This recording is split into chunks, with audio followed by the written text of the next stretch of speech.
Michel, Commander Lear.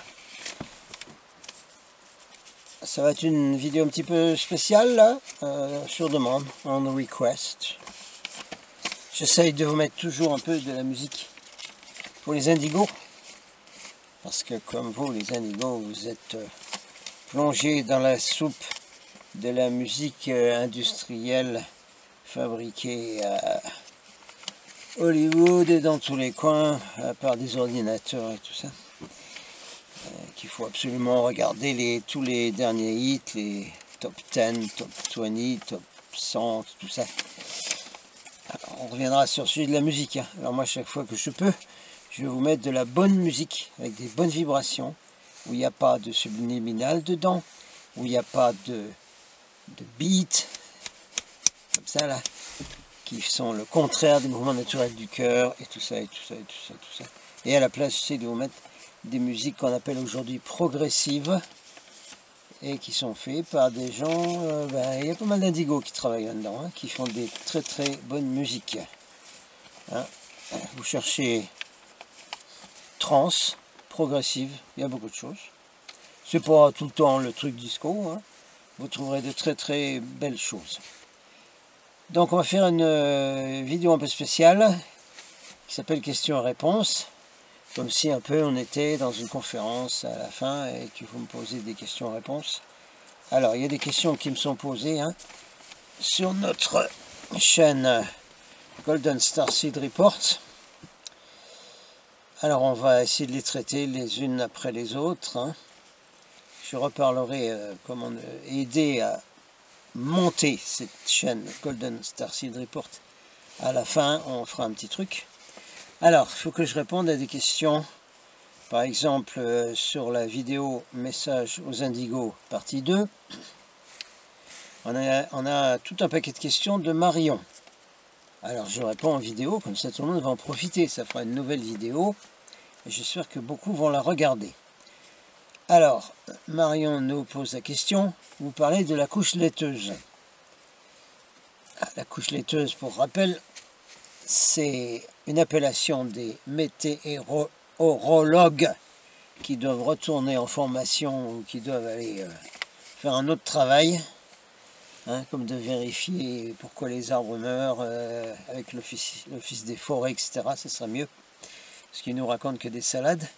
Alors, maintenant, on leur a dit d'appeler la couche qui se trouve dans l'atmosphère, qui est pleine de métaux lourds, particules, microfibres, tout ce que j'ai déjà expliqué, de nos fameux chemtrails, qui sont seulement arrivés après la destruction, de l'aiguillage de la vraie ligne de temps vers la fausse ligne de temps, ce qui fait qu'on est aujourd'hui dans la fausse complète, y compris avec une couche laiteuse dans le ciel, et soleil qui est plus jaune, mais qui est blanc.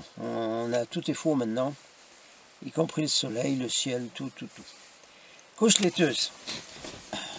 Marion me dit, bon, étant allé en Inde, Népal, Martinique, ou ayant regardé dans tous ces pays-là, les couleurs sont bien meilleures, bien plus claires, tout ça dans ces pays-là. Pourquoi est-ce que la couche laiteuse est surtout sur la France et des pays comme ça? Alors on va répondre par petits paquets. Il y a un certain nombre de pays où les jet streams, les courants aériens, comme dans l'eau, hein, le Gulf Stream, etc., ils sont beaucoup plus forts qu'ailleurs, hein, particulièrement Pacifique, probablement les Caraïbes, probablement les mers autour de l'Inde, partout là-bas, avec tous les cyclones et tout ça, ça pousse quand même tout ce qu'il y a dans l'air, hein, ça dégage dur tout ça. Ce qui fait que même, il y a la couche laiteuse, il y a la pollution voulue par les archons pour détruire les humains et les transformer en mutants à leur service. Il y a cette couche partout, mais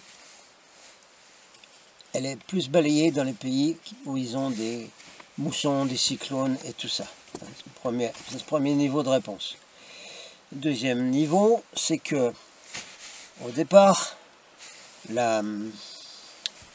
chemtrails ont été lancés par le complexe militaro-industriel, l'élite financière, tout ce qui est déjà expliqué en large et en travers. C'est donc parti des pays anglo-saxons, en particulier de l'Amérique, puisque c'est dans l'académie de l'US Air Force que depuis très très longtemps, il y a une classe spéciale sur les chemtrails, pour les pilotes. Hein, qu'est-ce que c'est que les chemtrails, qu'est-ce qu'on fait, comment les disperser, etc., etc. Et en suivant donc le fait que c'était l'US Air Force qui a démarré ça, l'US Air Force dirigeant des forces militaires d'une partie du reste du monde dans ce qu'on appelle l'OTAN, NATO, l'OTAN. Donc les militaires américains de l'US Air Force obligent toutes les Air Force, hein, forces aériennes de l'OTAN, à également faire les chemtrails. Beaucoup de chemtrails sont faits par des avions américains, il faut quand même le dire, qui viennent de bases en Allemagne, par exemple pour nous la France, en Espagne, une très grosse base dans le sud de l'Espagne, énorme base américaine, à la fois navale et aérienne, et c'est pas difficile pour ces avions de venir nous asperger. Donc, et puis en Angleterre, donc ça va, on est bon en France, on a les avions de l'armée américaine qui viennent nous asperger comme ça leur chante. Alors c'est aussi la raison pour laquelle dans tous les pays, d'abord, qui ont démarré ce processus vers les années 2000, après 11 septembre, ils commencent déjà, bien sûr, à asperger au maximum tous nos pays occidentaux. Hein. Et ensuite, ils vont faire le reste, parce que ne vous inquiétez pas, les avions de l'OTAN vont faire le reste, et les bases américaines étant dans le monde entier, elles vont faire le reste aussi. Bon, alors ça répondrait à la question de pourquoi la couche laiteuse est particulièrement dure. Pour la France, elle est particulièrement dure parce que la France étant considérée comme un des pays phares de la liberté et des idées progressives, avancées, le siècle des Lumières, 17e, 18e, 19e, les révolutions, etc., etc. Comme c'est un pays qui a toujours le mot liberté dans la tête, eh bien, il faut démolir ce pays complètement et le mettre dans une soupe qui fait que les gens vont être contrôlés à un tel point qu'ils sont même capables d'aller voter ou de laisser passer un Illuminati, un agent des Rothschild, en pleine vue. Tout le monde savait que c'était un agent des Rothschild. Donc ça veut dire voter pour les archons. Bon, ça c'est un autre sujet, je ne vais pas vous embêter avec ça maintenant. Continue. Je voulais vous montrer les cristaux de neige, parce que les cristaux de neige ont un effet sur la couche laiteuse dont on vient de parler.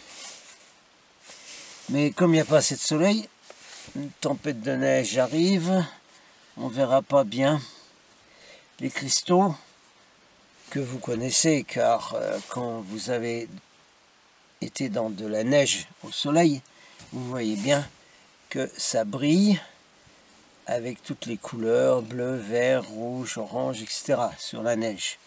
Ces couleurs viennent des cristaux, de la même façon qu'un cristal, si vous le mettez au soleil, eh bien, il va envoyer des reflets.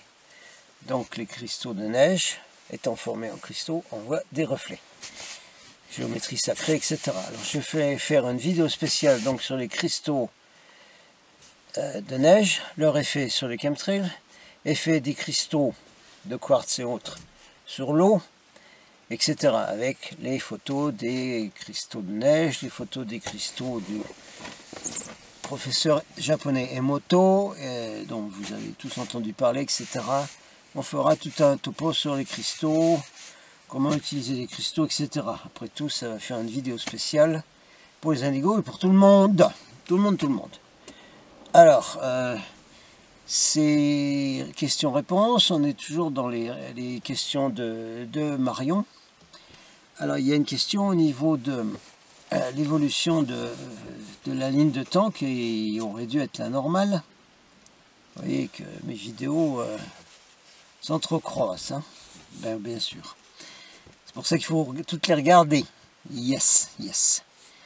Alors, dans la ligne de temps normale, qui petit à petit s'est décalée, la question de Marion est de... Bon, mais quand même, il y a quand même eu des bonnes choses à certaines époques, quand même. En Égypte, en Grèce, même ensuite à Rome, etc. Il y a quand même eu des choses de la lumière, etc. Bon, je l'ai expliqué dans la vidéo sur les lignes de temps, hein.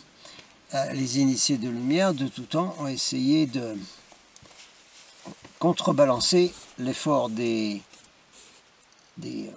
prêtres de l'ombre qui étaient possédés par les archons, etc. Alors on va un peu revenir au début parce que là il faut faire un petit repeat tout à fait au début avec simplement la mention que bon, Égypte, Grèce et Égypte surtout, il faut y aller avec des pincettes, hein, dans tout ça, parce que beaucoup de ces dieux étaient reptiliens, hein, comme les dieux de Sumer, Mésopotamie, Babylone, etc., etc. Il y a beaucoup de reptiliens là-dedans, hein.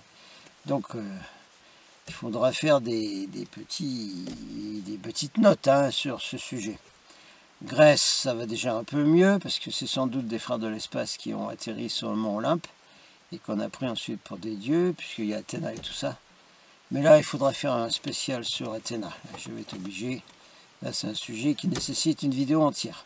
Alors, on va revenir dans le temps. On va prendre la DeLorean et on va revenir très en arrière, avec le fait que les archons ont pris dominion de cette planète, qui était une planète territoire, c'est-à-dire elle n'avait pas été acceptée encore comme un État dans la Confédération des mondes libres. Il fallait qu'il évolue, enfin, c'est-à-dire que les gens dessus évoluent, et que toutes les formes de vie évoluent sur la Terre. Comme les archons ont pris dominion au début, on sait maintenant, hein, il y a plein de gens qui le révèlent aujourd'hui. Écoutez encore David Icke là-dessus. Ces archons ont fait des manipulations sur l'ADN des humains et des animaux et des plantes. Si les animaux se tuent entre eux, ce n'est pas naturel.